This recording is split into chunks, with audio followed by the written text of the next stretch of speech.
Elhamdülillahi Rabbil alemin. Esselatu vesselamu ala seyyidina Muhammedin ve ala alihi ve sahbihi ecma'in.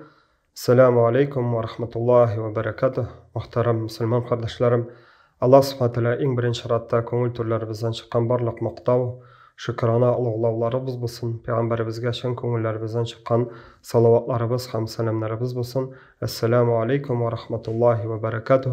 Allah Teala'nın selamı, rahmeti, bereketi bulsun. Har barşalarımızga, ilk günlerimizge.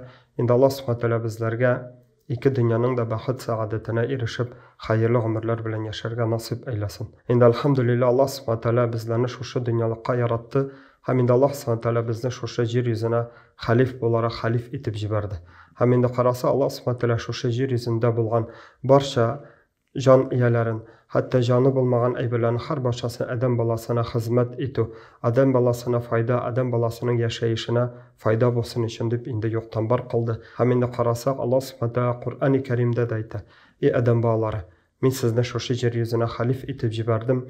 Yani şu Allah Teala sizge bergen barşa nimetler, barşa bulgan şu Allah Teala'nın türlüden türlü indi mahlukları, ol indi en birinci şaratta Allah'ın rahmeti bilen şu dünyalıkka kelgen bolsalar, Allah'ın kudreti bilen, Allah'ın tilegi bilen, hem Allah'ın indi rizalığı bilen dünyalıkka kelgen bolsalar, amma lakin indi asılda Allah subhanahu wa ta'ala ana bizlerge şu dünyalıkta faydalanu, hem kullanu, hem bizlerge indi hayırlı fayda bolsun için etip indi bizi bergen.